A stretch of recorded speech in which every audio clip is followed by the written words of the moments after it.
Hola a todos, mi nombre es Katarzyna Dunimorkowski, soy directora de Tax and Legal de PwC Perú. Bienvenidos a un episodio más de InFocus, el podcast donde semanalmente desarrollamos las normas y jurisprudencias más importantes en materia tributaria y aduanera y también analizamos las normas legales y noticias más importantes y su impacto en las empresas. En esta semana se ha modificado el nivel de alerta por provincia y se han establecido las medidas que debe seguir la ciudadanía en la nueva convivencia social hasta el 27 de febrero de 2022. Entre algunas novedades, se ha señalado que la Autoridad Sanitaria Nacional se encuentra facultada para la toma de pruebas moleculares, PCR, a los pasajeros que arriben al país.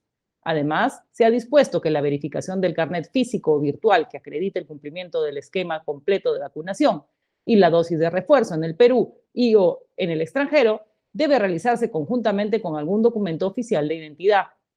Por otro lado, a partir del 14 de febrero, las personas naturales podrán presentar su declaración jurada anual del impuesto a la renta a través de la APP SUNAT por su celular, como también a través del formulario virtual.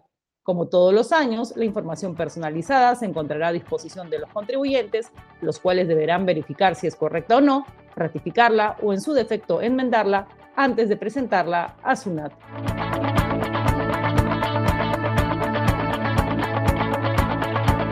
Roberto, ¿cómo estás? En la parte introductoria del podcast comentaba que a partir del 14 de febrero, las personas naturales sin negocio, las personas que no recibimos rentas empresariales, podemos ya presentar nuestra declaración jurada anual del impuesto a la renta. Si bien es cierto que los plazos de vencimiento son en marzo y en abril, dependiendo de tu último dígito del RUC, lo cierto es que ya podemos presentar nuestra declaración jurada. Eso no significa que la deuda sea exigible en el momento que presentemos la declaración jurada, sino que la deuda va a ser exigible en esos días, entre marzo y abril del presente año, de acuerdo a tu último dígito de RUC, en que te vence tu plazo para presentar la declaración jurada y pues ahí será la fecha máxima en la que podamos pagar nuestros impuestos y si se nos pasa, pues tendremos que calcular los intereses. En este punto, Roberto, me gustaría que conversemos un poco sobre quiénes estamos obligados a presentar nuestra declaración jurada anual del impuesto a la renta, porque no todos los ciudadanos mayores de edad, ¿no?, se encuentran obligados a presentar su declaración jurada anual del impuesto a la renta. Partiendo del supuesto que nos estamos refiriendo solamente a personas naturales que no hayan realizado actividad empresarial, o a sucesiones indivisas o a sociedades conyugales que hayan ejercido la opción de declarar conjuntamente. ¿Quiénes dentro de este grupo humano que he mencionado, quiénes son los obligados a presentar la declaración jurada anual del impuesto a la renta? Hola Kitty, un afectuoso saludo a todos nuestros oyentes. Gracias por la pregunta y en el orden que indicas, claro, ya tú has reseñado bien que a partir del 14 de febrero se puede presentar esta declaración jurada correspondiente al impuesto a la renta del año 2021. De acuerdo con la disposición que regula esta presentación, deben presentar esta declaración, aunque parezca una obviedad, quienes determinen deuda a pagar. Y aquí yo quiero hacer una acotación, porque cuando la norma se refiere a determinación de deuda a pagar, está comprendiendo, fíjense todos, no solamente la renta peruana, sino también la renta de fuente extranjera. Y además, en el caso de renta de fuente extranjera, hay que tomar en cuenta que desde hace algunos años atrás, 2013 para ser exactos, rige en nuestro país esto que se llama la transparencia fiscal internacional. ¿Y a qué me refiero con esto? Que mis rentas extranjeras las debo declarar no solo cuando yo tengo la titularidad de los bienes que las generan de forma directa, sino también cuando ejerzo o tengo esta titularidad a través de estas famosas empresas offshore, siempre que, claro está, reúnan los requisitos para encontrarse dentro de este régimen de Transparencia Fiscal Internacional, que comprende no solo las empresas propiamente dichas, sino también a fundaciones, trusts, fondos y otros entes con personería jurídica en los países donde se estuvieran constituidos. Eso para aclarar. Entonces, cuando la norma dice que deben presentar la declaración quienes determinen renta, comprende a las rentas peruanas y también las rentas extranjeras. Ahora, renta de fuente peruana que deba declarar. Tú sabes, Kitty, que en nuestro país hay, por lo menos las personas naturales, podemos generar categorías 5. Primera y segunda, conocidas como renta del capital. La tercera es la renta empresarial. Y la cuarta y quinta, renta del trabajo. Para precisar, las rentas de primera categoría son las que provienen del arrendamiento o la cesión en uso, ¿no es cierto?, de bienes. En rigor, Kitty, ¿cómo se declara esta renta? De forma mensual. Correcto. Aquí no hay que hacer una declaración anual, salvo que estemos hablando de la renta ficta, que es esta presunción de que uno genera renta cuando cede de forma gratuita un predio. Esto es un equivalente al 6% del autovalúo. Esto sí se regulariza vía declaración jurada anual. O si es que hay que regularizar porque no hice un pago mensual. También hay una opción, pero esta, digamos, no es tan favorable porque si uno regulariza en el PDT anual las rentas mensuales, no le puedo generar los recibos de pago a mi inquilino para que pueda descontar el gasto. En rentas de segunda categoría, Kitty, también sabemos que la gran mayoría se encuentran sujetas a retención. Correcto. Solo en caso de que tuviera un saldo por regularizar, tendría que presentar esta declaración. ¿Y a qué me refiero? Si estamos hablando de rentas de segunda, por ejemplo, ganancias de capital, si es que esta transacción se hace en bolsa, participa Cavalli y Cavalli retiene. Si es que son por intereses, en principio debería retenerme el pagador. Si es por un fondo mutuo, debería retenerme la sociedad agente de administración del fondo mutuo. Entonces, en la gran mayoría de casos, las rentas de segunda van pagadas vía retención. Solo que si yo tuviera un saldo por regularizar, ahí tendría que presentar. Roberto, Perdón. salvo en el caso de los intereses, ¿no? En el caso de los intereses, si bien es cierto, como bien señalas, normalmente son sujetos a retención, hay situaciones, ¿no? Por ejemplo, si yo le presté dinero a una persona natural que no es agente de retención, yo como perceptor de los intereses debería pagarlos a través del formulario mensual respectivo por pago de intereses, ¿no? Totalmente. Ese es un supuesto adicional. Totalmente, Kitty. Esa es la forma regular de declarar. Por lo tanto, no estarían comprendidas en la declaración jurada anual. De hecho, hasta el PET del ejercicio pasado no había una casilla específica para intereses, porque, Exacto, claro, el PET parte de la premisa que eso se ha tenido que pagar mensualmente. correcto. Ahora, Kitty, siguiendo con este tema, y aquí sí te traslado a ti la pregunta, también la norma señala que están obligados a presentar esta declaración cuando se determine saldo a favor como perceptores de rentas de cuarta categoría o rentas de cuarta y quinta. Efectivamente, bueno, las personas naturales, cuando emitimos un recibo por honorarios con un valor mayor a 1.500 soles, pues nos hacen una retención del impuesto a la renta del 8%. Como sabes, a su vez, pues las personas naturales tenemos un tramo inafecto de 7 UITs, más un tramo de 3 UITs adicionales por concepto de gastos, siempre y cuando estén sustentados, ciertos gastos. Puede ocurrir que una persona ha emitido recibos por honorarios por más de 1.500 soles, ha sido objeto de retención con la tasa del 8% y resulta que al momento de determinar su impuesto a la renta, el impuesto a la renta sea menor que las retenciones que le hubieran efectuado. Y en atención a eso, pues tenga un saldo a favor. En esa circunstancia, el contribuyente puede pedir la devolución de ese saldo a través de un procedimiento que al día de hoy es bastante fácil, ¿no? Si nos remontamos hacia unos 3 o 4 años era bastante más complicado, pero ahora simplemente en tu misma declaración jurada tú llenas un formulario, una vez terminada la declaración jurada, tú llenas un formulario de devolución y pones tu número de cuenta interbancaria y la zona te lo devuelve bastante rápido. Pero si no hubieras ejercido esa opción de solicitar la devolución, tú tienes el derecho a utilizar ese impuesto a la renta retenido en un ejercicio determinado, lo puedes utilizar en los siguientes ejercicios contra tu siguiente impuesto a la renta. Como te repito, hace muchos años normalmente sí se utilizaba esa figura del saldo o del arrastre, ¿no? ¿Por qué? Porque normalmente no se le pedía a la SUNAT la devolución por muchas razones, entre ellas porque la SUNAT también se demoraba, pero también los contribuyentes pues, podrían tener miedo a que sean fiscalizados, etcétera. No sé, hay tantas situaciones que pueden haber ocurrido.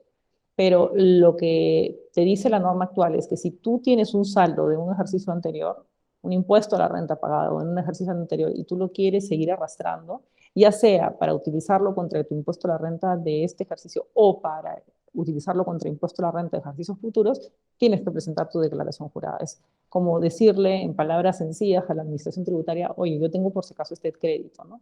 Y por ende te presento la declaración jurada donde se señala que tengo el crédito. Totalmente lógico, totalmente lógico.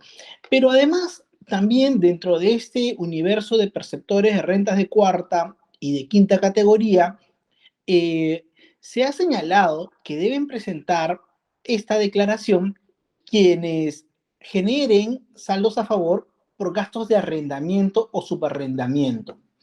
Creo que es pertinente recordar, Kitty, que si bien hoy día todas las personas tenemos el derecho a tener un trago inafecto por rentas equivalentes a 7 UITs, ¿Correcto?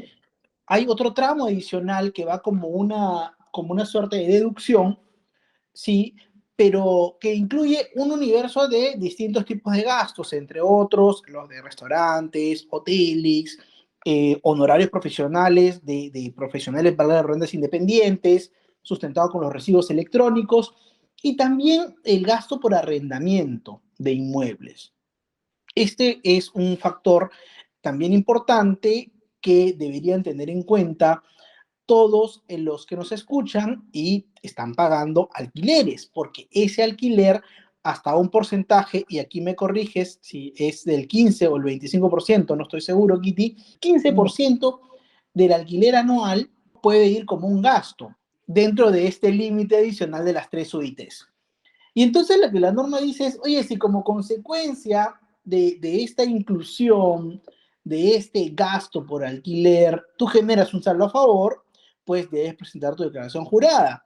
Así como también, si tú quieres atribuirle a alguien, sea tu cónyuge o tu concubino, parte de ese alquiler como gasto, pues también tendrás que presentar la declaración jurada.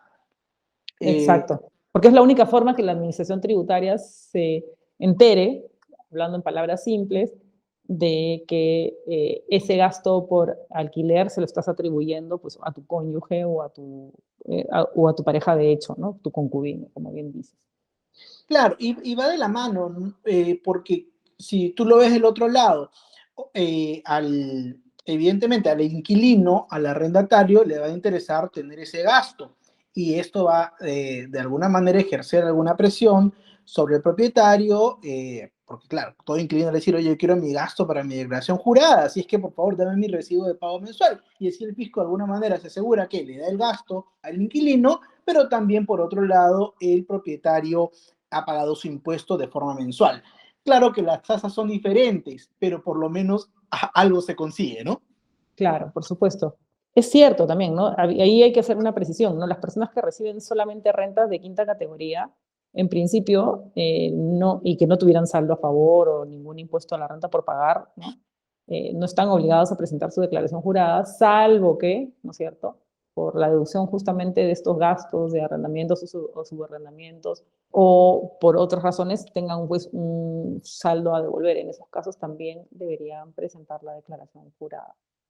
Correcto. Y otro supuesto típico, Kitty, de personas que, digamos, solamente reciben rentas del trabajo, pero que tienen que presentar, es cuando, por ejemplo, tú tienes un empleo formal, digamos, estás en planilla, pero adicionalmente tienes un segundo trabajo, sea dependiente o independiente, por ejemplo, dictando algunas clases, algunas conferencias, y ahí, obviamente, el que te paga esta segunda retribución de cuarto o de quinta no te va a retener porque seguramente tú antes de firmaste una declaración donde ya le informaste que tienes un empleador que te paga más y te retiene.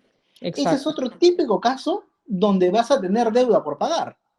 Claro, es que en principio tú debiste haberle informado a tu empleador, donde recibes la mayor retribución, debiste haberle informado que hay otro empleador que te estaría pagando otra retribución, ¿no? Son casos evidentemente muy esporádicos o muy puntuales, ¿no? Pero en principio deberías haberle dicho a tu empleador mayor que él te retenga. Pero muchas veces pasa que no se le comunica, entonces a la hora de presentar la declaración jurada anual del impuesto a la renta, como bien dices, existe un saldo por pagar, ¿no? Por parte de estos profesionales que teniendo un empleador pueden tener otros empleadores por ser pues profesores universitarios o por cualquier otro motivo, ¿no? Es correcto, es correcto. La oportunidad ha debido ser en el mes en que se le abonó Efectivamente. y ahí debió informarle a su empleador, pero si no lo hicieron, cumplan con la obligación e incluyan esto en su declaración jurada anual. Que hoy en día, Exacto. dicho sea de paso, esto ya figura en lo que se llama el archivo personalizado, ¿no, Kitty? Correcto, sí, el archivo personalizado recoge la información de todos los empleadores, bueno, de todos los contribuyentes que tienen trabajadores en planilla y esa información que se ha declarado por cada uno de los trabajadores, pues se inserta dentro del archivo personalizado. Siempre es bueno revisarlo, ¿no? No es que hay que crear el archivo personalizado inmediatamente, ¿no? Uno lo que debería hacer es abrir su archivo personalizado, pedir la documentación a su empleador, pedir su certificado, no sé si un certificado, pero en todo caso que le comunique qué valores le ha retenido, ¿no? O con las boletas de pago y contrastarlo, ¿no? Que efectivamente la información que SUNAT ha tenido a bien a poner en nuestro archivo personalizado es la que efectivamente corresponde. Lo mismo pasa con las personas naturales que, estando obligadas a presentar declaraciones juradas, también han tenido rentas de primera categoría, ¿no? Pues de la misma manera pueden, como tú decías, pueden haberse olvidado, sin perjuicio de las sanciones que podrían tener por haberse olvidado o los intereses o lo que fuera. Hay que fijarnos en el archivo personalizado, que la información que nos corresponde sea la correcta, ¿no? No estoy diciendo que la SUNAT se haya equivocado, sino que siempre pues, existe la posibilidad del error y entonces nosotros como contribuyentes tenemos que saber que nuestra declaración jurada es nuestra declaración jurada, al margen que tenga información que haya sido recogida por la SUNAT de manera casi o automática, pues si nosotros la presentamos, la estamos haciendo nuestra, y al hacerla nuestra, estamos diciendo que es nuestra declaración jurada.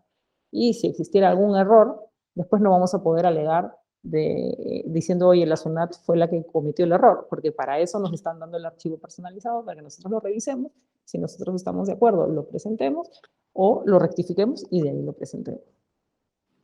Muy precisa tu recomendación, Kitty. De hecho, hay que revisar la información que la SUNAT tiene respecto de nosotros como contribuyentes, porque como bien indicas, esa información no es información que nosotros produzcamos, sino que los distintos agentes económicos con los cuales nosotros interactuamos reportan al fisco. Y resaltamos por eso lo que tú dices, es nuestra declaración jurada. Si vamos a presentarla, pues revisemos con detalle la información que está en este archivo, porque es la base de la cual se nutre esta declaración. Kitty, creo que por esta sesión es lo que queríamos comentar, ¿no es cierto? Correcto, sí. En las siguientes sesiones vamos a profundizar más un poco en otros temas que podrían ser importantes en la declaración de jurada de las personas naturales. No es una declaración jurada difícil de presentar, yo creo que es cuestión de sentarnos y como conversábamos, revisar la información y añadir lo que fuera faltante y cumplir con esta obligación, ¿no? Porque es nuestra obligación como contribuyentes del Perú de presentar nuestra declaración jurada de manera correcta y con la información que corresponde. Así es.